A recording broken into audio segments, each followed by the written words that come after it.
Jordi का इस्तेमाल Lucian की कमजोर छवि को मिटाने के लिए कर रहा है, जबकि सबके दिमाग में एक नई और मजबूत छाप बना रहा है। यह एक नया रूप है। वह दयनीय तीसरा यंग मास्टर अब नहीं रहा। उसकी जगह एक ऐसा आदमी है जो अमीरों का खेल खेलना जानता है। ये सब कहकर लूशियन ने जॉर्डी से जाने की इजाजत मांगी। आखिर उन दोनों के लिए कुछ भी अच्छा नहीं होगा अगर वह नौकर चाकर के सामने झगड़ते रहे। जॉर्डी हारा नहीं था, लेकिन लूशियन की मीठी जुबान वाली गुस्सा दिलाने वाली चालों से वह गुस्से से भर गया। वह उस छोटे कमीने को अपने इलाके में थोड़ी देर और रखना चाहता था, ताकि उसे और सख्त सबका सिखा सके। लेकिन लूशियन ने उसे याद दिलाया कि उनके पिता आजकल उस पर गहरी नजर रख रहे हैं। शुरुआत से कुछ न होने की वजह से उसके पास खोने के लिए कुछ भी नहीं है। उसके भाई के लिए ऐसा नहीं कहा जा सकता। वह मुड़ा और जॉर्डी की खामोशी को अपनी इजाजत समझा। लूशियन ने हांस को पकड़ा और बिना किसी रुकावट के ट्रेनिंग ग्राउंड से तेजी से निकल गया। उसे जॉर्डी के साथ थोड़ी देर मजाक करने में मजा आया, इसलिए अब वह जा रहे हैं। जैसे ही लूशियन बाहर निकला, हेनरिक ने अपने मालिक जॉर्डी को उकसाने की कोशिश की ताकि वह उसे बिना कुछ कहे जाने से रोके। ये सबसे बुरी चीज थी जो वह कर सकता था। अभी जॉर्डी गुस्से से फट रहा था। वह जानता था कि उसे किसी तरह धोखा दिया गया था। लूशियन और हांस ने वही खूबसूरत रास्ता लिया जो उन्होंने पहले लिया था। वह नौकर काफी बेचैन महसूस कर रहा था, यह जानकर कि उन्होंने दूसरे बेटे को नाराज किया था। लूशियन किसी और से बेहतर जानता है कि दूसरा यंग मास्टर जॉर्डी क्या कर सकता है। हांस उस राक्षस से होने वाले बदले से डर रहा है। अगर इस बार किसी तरह किस्मत अच्छी रही भी तो अगली बार वह ठीक रहेंगे, इसकी कोई गारंटी नहीं। हांस एक बेचारे जानवर जैसा लग रहा था जो शिकार होने से डर रहा हो। लूशियन समझ गया कि हांस ऐसा क्यों कर रहा था। वह बच्चा एक ऐसी चीज से गुजर रहा है जो सिर्फ वही लोग समझ सकते हैं जिन्होंने अमीरों के नीचे काम किया हो। जब कोई बेकार अफसर गड़बड़ करता है और अपनी गलती से पल्ला झाड़ लेता है तो छोटे लोग अक्सर पीछे रहकर तकलीफ उठाते हैं। एक ऐसे मालिक से ज्यादा गुस्सा दिलाने वाली कोई चीज नहीं जो परवाह न करे। लूशियन ये एहसास बहुत अच्छे से जानता है और वह छोटे हांस को उस सबसे नहीं गुजरने देगा जिससे वह खुद गुजरा है। उसने अपने नौकर को यकीन दिलाया कि एक मामूली नाइट उन्हें छू भी नहीं पाएगा। वह ऐसा होने ही नहीं देगा। पिछले कुछ पागल दिनों में हांस ने बहुत मुश्किल वक्त देखा है। लूशियन उसके किए हुए सब काम के लिए शुक्रगुजार है। जब मालिक बेवकूफों जैसा काम करता है तो नीचे वाले ही पिस जाते हैं। अजीब यंग मास्टर के नौकर के तौर पर हांस ने काफी तकलीफ उठाई होगी। उसके डर को कम करने के लिए लूशियन ने उसे एक बात का वादा किया। अब से वह अपने लोगों को नीचा नहीं दिखने देगा। वह अपने मालिकों के दिखने वाले बेवकूफाना कामों के बावजूद कभी डर में नहीं जिएंगे। हांस ने दूसरे यंग मास्टर के वादे को दिल से लगा लिया और उसका सहारा देने वाला हाथ पकड़ लिया। वल्देका राज्य में वापस लूशियन अपने भरोसेमंद नौकर के साथ बाहर घूम रहा है। ट्रेनिंग हॉल की घटना के बाद उसे अजीब लगा कि चीजें अजीब तरह से शांत हो गई थीं। वह जानता है कि जॉर्डी ऐसा आदमी नहीं है जो चुपचाप मार खा ले और बदला न ले। आज लूशियन को पता चला कि उसका भाई पीछे से क्या छोटी सी चाल बना रहा था। उसे एक कागज मिला जिसने उसे पहले से भी ज्यादा गुस्सा दिला दिया। हैरानी की बात यह है कि यहाँ तक कि आमतौर पर शांत रहने वाला हांस भी उस कागज में लिखी बातों को नजरअंदाज नहीं कर पाया। मालिक और नौकर ऐसे चल रहे थे जैसे उनके साथ सबसे बुरी नाइंसाफी हुई हो। उसके भाई ने उस एक चीज को छूने की हिम्मत की जिसे उसे कभी नहीं छूना चाहिए था, लूशियन का खर्चा। हांस सिर्फ इसलिए साथ था क्योंकि उसकी तनख्वाह भी काट ली गई थी। लूशियन आज सुबह जल्दी उठा और बहुत खुश था। वह जानता था कि इस महीने के खर्चे का प्लान बताने वाला खत आ रहा है। यह वह दिन था जब उसे और मूनलाइट जड़ी बूटियां खरीदनी थी और जरूरी सामान जमा करना था। पिछले महीने की खरीदारी के बाद उसके खाते में पैसे वापस आने थे। कम से कम ऐसा ही होना चाहिए था। लेकिन उस कागज पर लिखी रकम देखकर उसकी मुस्कुराहट तुरंत गायब हो गई। वह इतना हैरान हुआ कि उसके हाथ से वह कागज छूट गया। खर्चे के हिसाब के मुताबिक उसका खर्चा 75% कम कर दिया गया है। इसी तरह हांस की तनख्वाह 30% कम कर दी गई थी। वह कमीना जॉर्डी ने उसके हिसाब से छेड़छाड़ करने की हिम्मत की, उस हेडमेड के जरिए जिसे उसने लूशियन के घर में लगाया था। यह माफ करने के लायक नहीं था। उन्होंने यह करने की हिम्मत की, यह जानते हुए कि गबन करना एक बड़ा जुर्म है जिसके लिए सख्त सजाए मौत मिलती है, अमीरों के समाज में भी। लूशियन ने माना कि थोड़ा उसकी भी गलती थी। उसका भाई ऐसी अजीब हरकत सिर्फ इसलिए कर पाया क्योंकि उसकी सुरक्षा में कमी थी। तीसरी डचेस के गुजर जाने के बाद लूशियन ने खर्चे का इंतजाम किसी और को दे दिया था। डाना, जो पहले की हेडमेड थी और जो बहुत वक्त से परिवार के साथ थी, ईमानदारी से और अच्छे से खर्चे का इंतजाम करती थी। डाना की जगह उस नई छोटी हेडमेड को दे दी गई जो अभी लूशियन का घर चला रही है। आज वह पहली बार नई हेडमेड से आमने सामने मिला था। मुस्कुराते हुए उसने अपने मालिक को अदब से सलाम किया। उसने अपना नाम जेनी बताया। जब उसे पहली बार रखा गया था तब वह घर के मालिक से मिलना चाहती थी, लेकिन तब लूशियन का अलग थलग रहने से बाहर आने का कोई इरादा नहीं था। अच्छी बात है कि बिस्तर पर पड़े रहने का लंबा वक्त अब खत्म हो गया है। हांस को यंग मास्टर से बात करते वक्त उसकी आवाज का तरीका बिल्कुल पसंद नहीं आया। लूशियन ने माना कि जेनी ने कुछ भी गलत नहीं कहा था। आज वह सब परिचय और छोटी मोटी बातें छोड़ना चाहता है। वह नौकरानियों के कमरे में और जरूरी बातों पर बात करने के लिए आया था। पैसे के मसले को जल्दी से हल करने के लिए उसने सीधे जेनी से सवाल पूछने का फैसला किया। उसने पूछा कि क्या उसने ही इस महीने का अजीब खर्चे का प्लान बनाया था। उसने अपनी हंसी दबाई। जेनी ने गर्व से माना कि पूरा प्लान उसने ही लिखा था। उसने बताया कि लूशियन ने पहले की हेडमेड को पूरी ताकत दे दी थी। दाना की जिम्मेदारियां संभालने के बाद उसने बस वही काम किए जो उसे दिए गए थे। जेनी ने चालाकी से कहा कि वह थोड़ी उलझन में है कि यंग मास्टर उससे सवाल क्यों कर रहे हैं जब उसने इतने वक्त से इतनी मेहनत से काम किया है। आखिर खर्चे का प्लान बनाना असल में एक काम था जो घर के मालिक को खुद करना चाहिए था। लूशियन जानता था कि जेनी उस बात को बहाना बनाएगी। उसकी लापरवाही की वजह से फिर से थोड़ी गलती उसकी भी थी। इसके लिए उसे यह मानना पड़ा कि कुछ नहीं किया जा सकता था, लेकिन फिर भी कुछ ठीक नहीं लग रहा था। खर्चे के प्लान के मुताबिक उसके पिता ने जो ज्यादातर पैसे वापस दिए थे वह किसी तरह हर नौकर की तनख्वाह बढ़ाने में लगा दिए गए थे।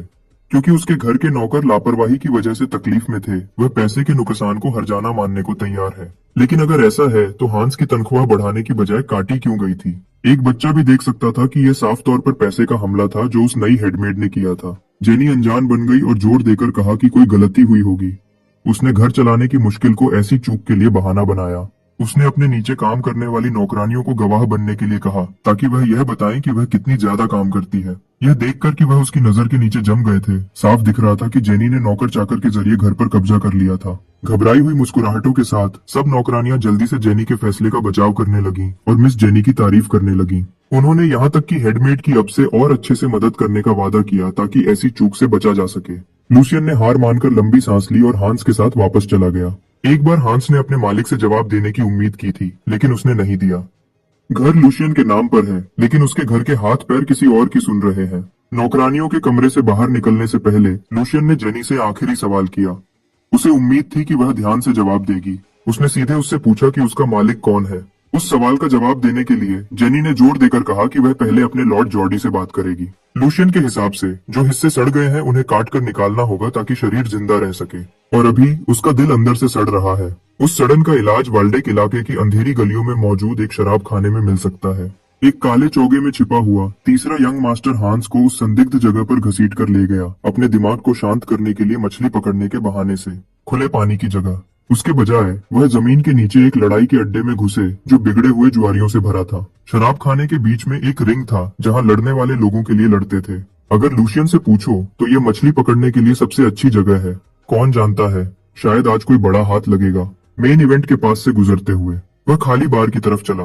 बारटेंडर ने उसे दूर से देखा और तुरंत उसे चेताया कि यह जगह बच्चों के घूमने की नहीं है। लूशियन ने शिकायत की कि एक जुए के अड्डे को ग्राहकों की बात हो तो नखरे नहीं करने चाहिए। क्या होगा अगर वह ग्राहक जुआ खेलने के लिए बहुत पैसे वाला निकला? जैसे ही उसने अपना चेहरा दिखाया, बारटेंडर का रवैया अच्छा हो गया। कुछ वजह थी कि लूशियन ने हेडमेड को सब स्टाफ के सामने डंडे से नहीं पिटवाया।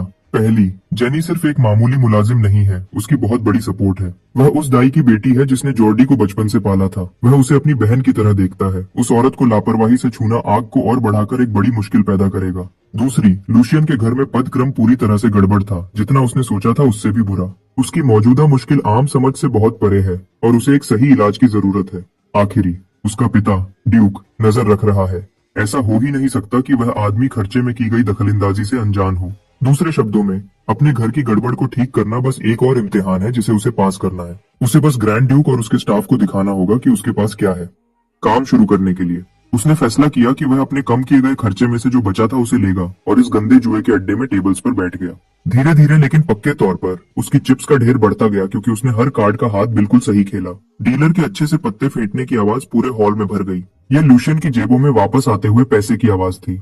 उसे बैठे हुए कुछ घंटे हो गए थे और वह अपना पैसा बढ़ा रहा था। वह इतना ज्यादा जीत रहा था कि उसकी टेबल के आसपास लोग जमा हो गए थे। उसने अभी अभी डीएन के एक पुराने खिलाड़ी को बिना किसी मुश्किल के हरा दिया था। डेन का रेगुलर होने के नाते वह पुराना खिलाड़ी यकीन नहीं कर पा रहा था कि उसे एक छोटे लड़के ने हरा दिया है। लूशियन टेबल पर बहुत बकवास कर रहा था, जिसकी वजह से वह खेलने में बहुत गुस्सा दिलाने वाला दुश्मन बन गया था। अच्छी बात यह थी कि उस पुराने खिलाड़ी को पता था कि कब नुकसान रोककर पीछे हटना है। हांस का दिमाग घूम गया था। उसने कभी सोचा भी नहीं था कि उसका मास्टर इतना बड़ा जुआरी है।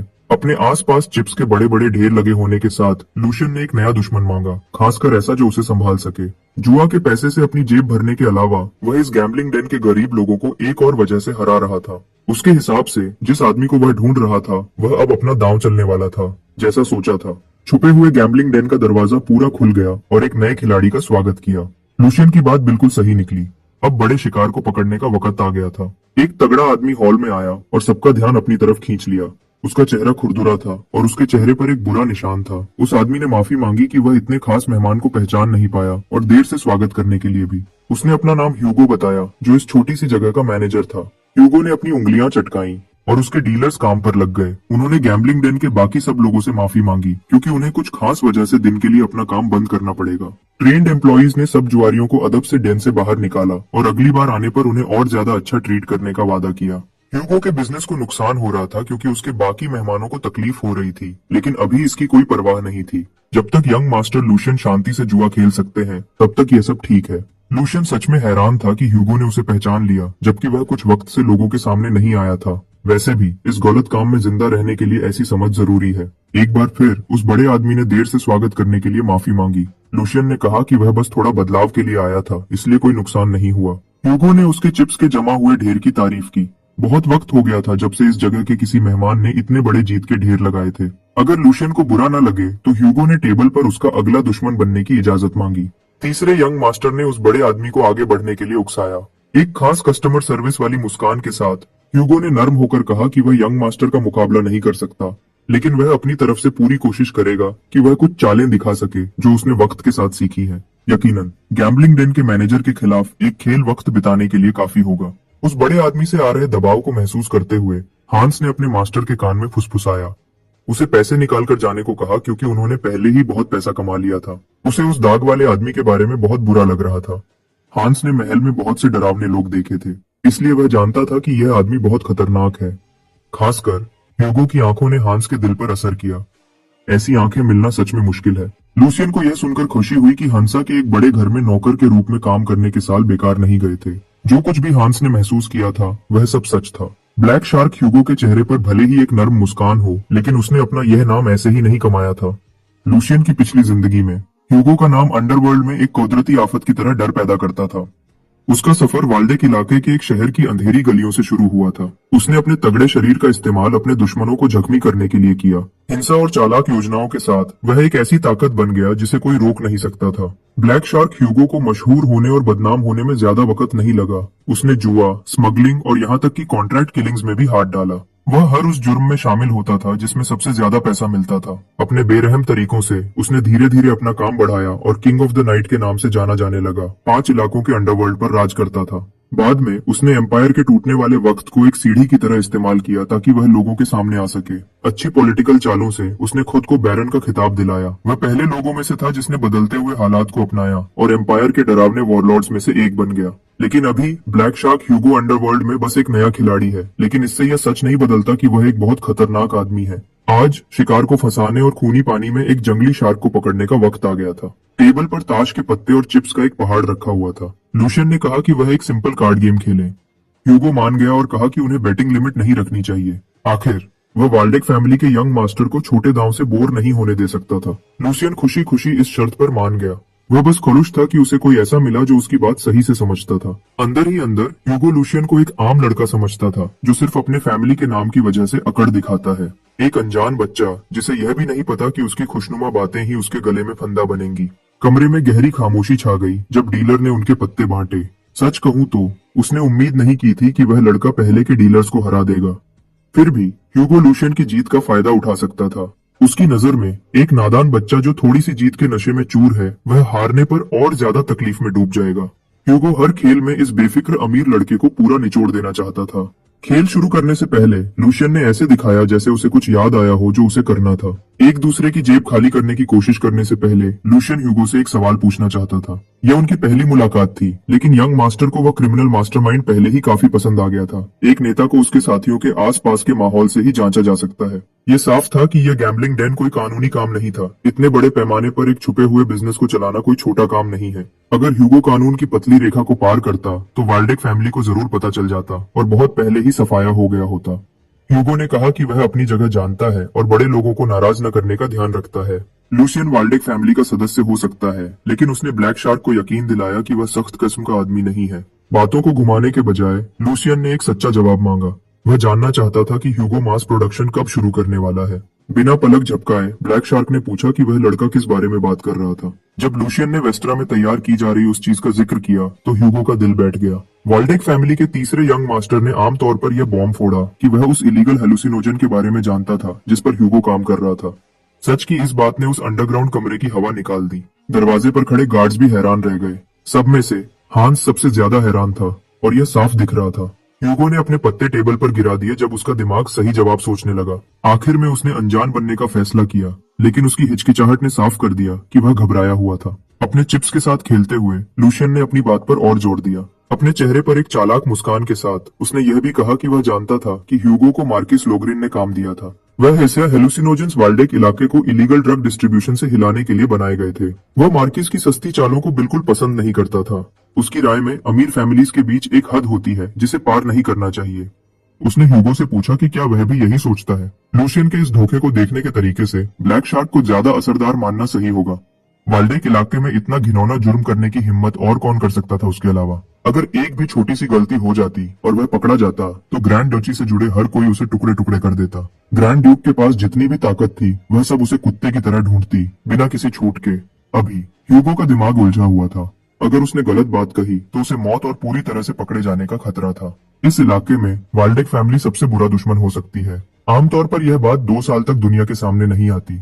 उस वक्त के आसपास ग्रैंड ड्यूक को एक रिपोर्ट मिली थी जिसमें उसके इलाके में एक नए ड्रग के फैलने की जानकारी थी। जेक उन सिपाहियों में से एक था जिन्हें ब्लैक शार्क के ठिकाने पर छापा मारने के लिए भेजा गया था, लेकिन वह बहुत देर कर चुके थे। ह्यूगो पहले ही शहर से भाग चुका था और अपने डीएन में किसी भी गलत काम का कोई निशान नहीं छोड़ा था। लूशियन का उस वक्त धोखा खाने का अनुभव अब काफी मददगार साबित हुआ। सब कुछ सामने होने के बाद भी ह्यूगो ने कहा कि जरूर कोई गलतफहमी हुई होगी। उसने कहा कि वह बस एक छोटा सा मैनेजर है जो एक छोटे से गैम्बलिंग जॉइंट में थोड़े पैसे कमाता है और वह कभी ड्रग्स में हाथ नहीं डालेगा।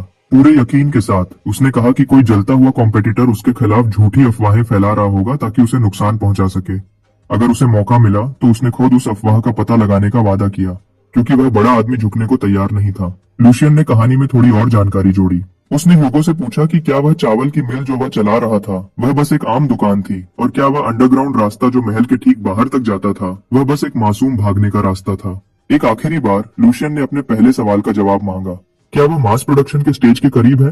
ह्यूगो अपनी कुर्सी में ढीला पड़ गया।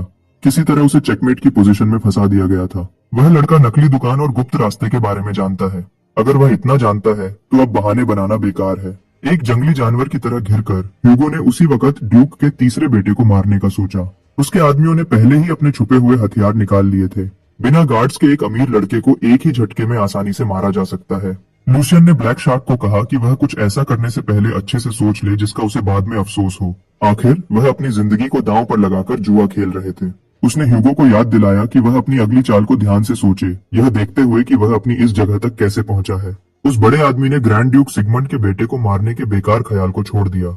अगर वह पकड़ा गया, और इसके बहुत ज्यादा चांसेस थे कि वह पकड़ा जाएगा, ह्यूगो को ऐसी हालत में डाल दिया जाएगा जहां मौत की भीख मांगना ही रहम का रास्ता होगा। अपनी जान बचाने के लिए उसने अपनी इज्जत को भुला दिया और घुटनों पर गिर गया। पूरी ईमानदारी के साथ उसने ग्रैंड ड्यूक के गुस्से से बचने की भीख मांगी। वह समझ गया था कि यंग मास्टर खुद उसे ढूंढने आया था, बजाय इसके कि वह नाइट्स की फौज के साथ उसके दरवाजे तोड़ देता। अगर वाल्डेक फैमिली के बाकी लोगों को उसके जुर्मों का पता होता तो उसका सर कब का उड़ गया होता। इस वक्त अगर लूशियन उसे कुत्ता बनने को कहता तो वह कुत्ता बन जाता। अगर लूशियन उसे भौंकने को कहता तो वह भौंकता।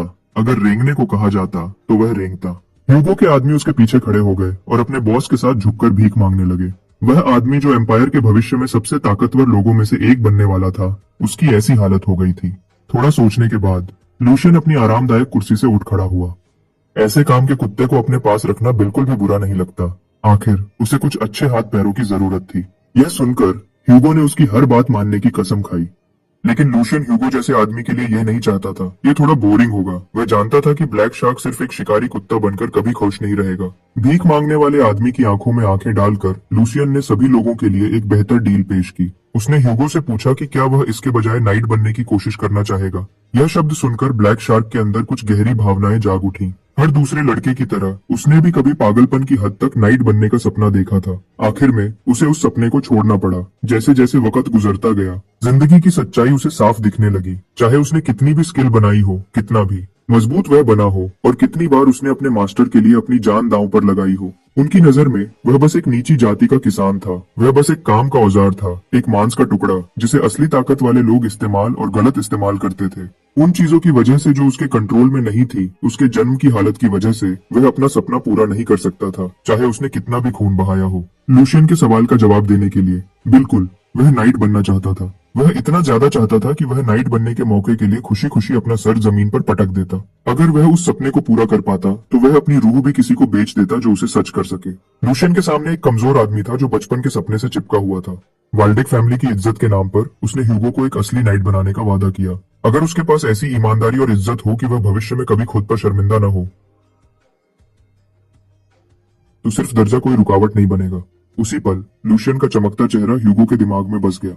उसने ह्यूगो को एक इंसान की तरह जीने का मौका दिया, न कि सिर्फ एक औजार की तरह। उस गैम्बलिंग डेन की मुलाकात के कुछ दिन बाद लूशियन ने अपने एनेक्स में अपने घर के सभी स्टाफ के साथ एक मीटिंग रखी। उसने अपनी बढ़ती हुई टीम में एक नए सदस्य को सबके सामने पेश किया। ह्यूगो उसके पास खड़ा था, एक बाहर से नया हायर किया गया काबिल आदमी। अपने मास्टर के आम अंदाज के बिल्कुल उल्टा ह्यूगो ने खुद को जोश और कॉन्फिडेंस के साथ पेश किया। उसने कहा कि वह अपने नए सीनियर्स के साथ काम करने के लिए एक्साइटेड है, लेकिन उसका डरावना चेहरा स्टाफ को परेशान कर रहा था। मेड्स और बटलर्स को समझ नहीं आ रहा था कि यंग मास्टर के अचानक ऐलान पर कैसे जवाब दें। जब इंट्रोडक्शन हो गया, लूशियन अब मुख्य काम की तरफ बढ़ना चाहता था। उसने अपने लोगों को हुक्म दिया कि हेडमेड जेनी को तुरंत उसके ऑफिस में ले आएं। यंग मास्टर का हुक्म सुनते ही बटलर्स तुरंत पीछे हट गए। लूशियन ने कहा कि नए आदमी को हेडमेड से मिलाना ही सही होगा। आखिर वह पिछली बार की तरह गंदी बात नहीं कर सकते। वह बस बहुत बिजी जेनी को पहले खबर देना चाहता था। जैसा सोचा था, उसका पूरा स्टाफ ऐसे रिएक्ट किया जैसे वह हेडमेड को जवाब देते थे, न कि उसे। अंदर की हालत अब आम तरीकों से ठीक नहीं हो सकती थी।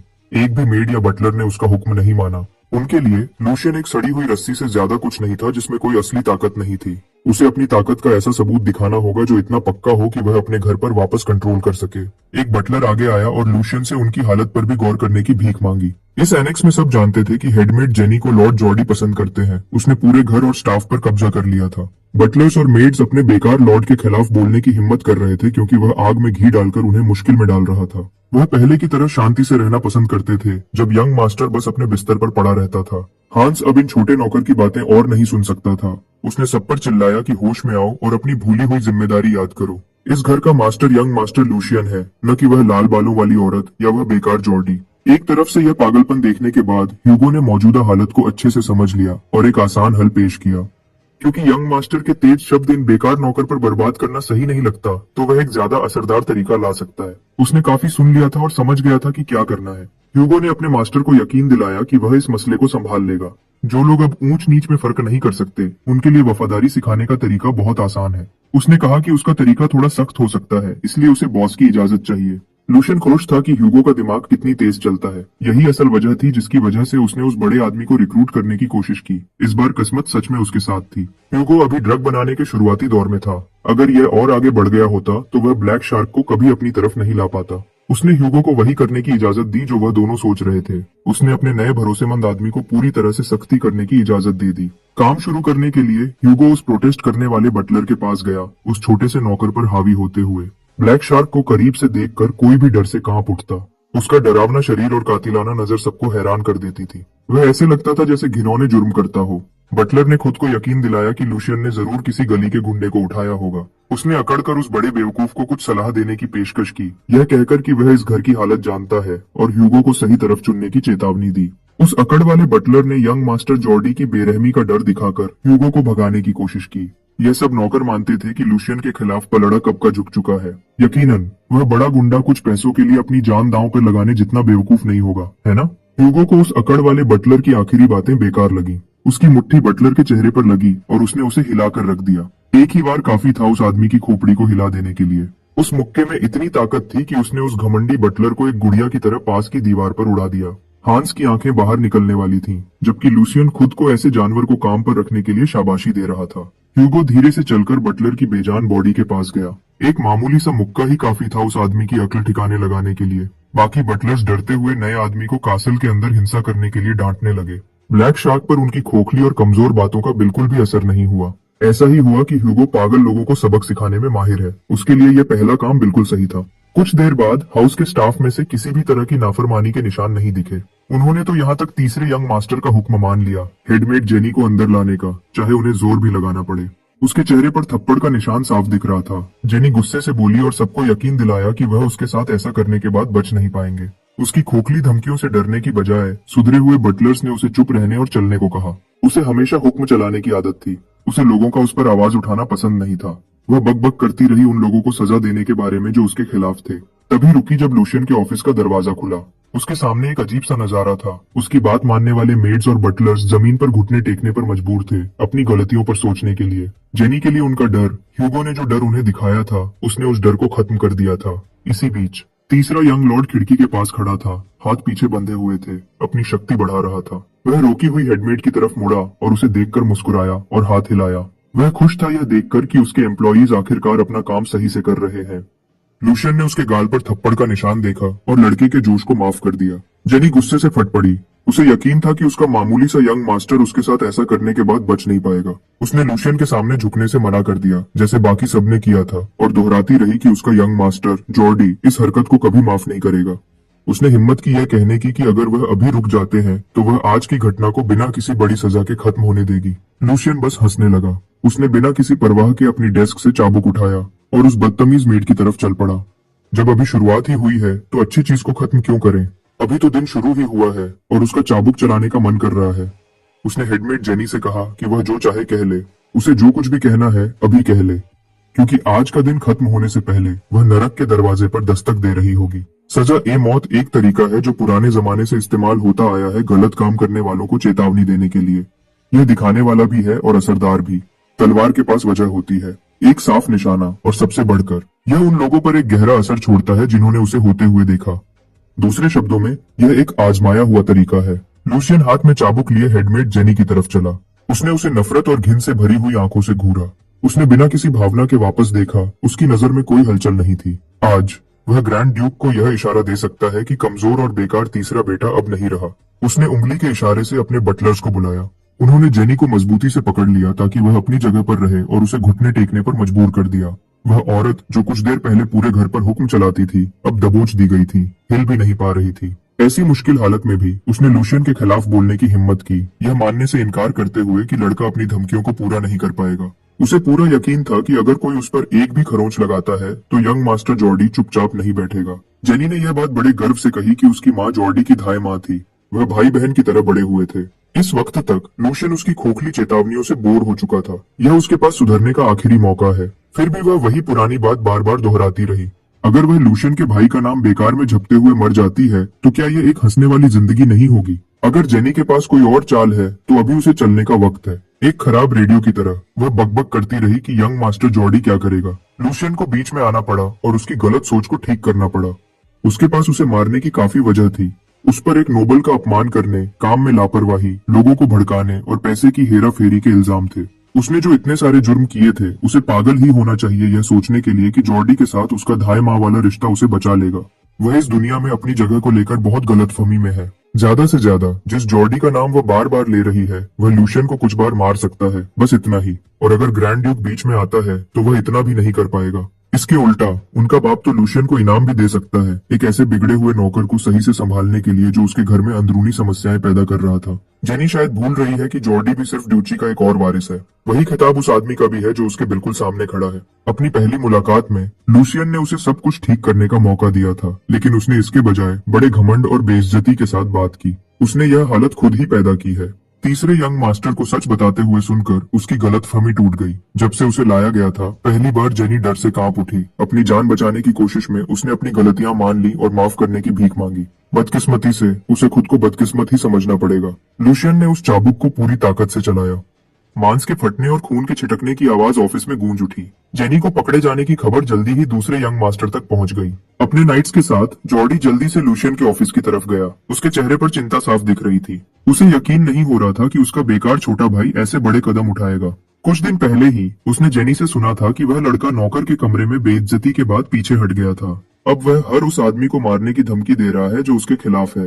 सिर्फ यही बात जॉर्डी को हैरान नहीं कर रही थी। अगर ऐसा कुछ होता है तो उसने लूशियन के अलग घर में कुछ लोग लगाए थे।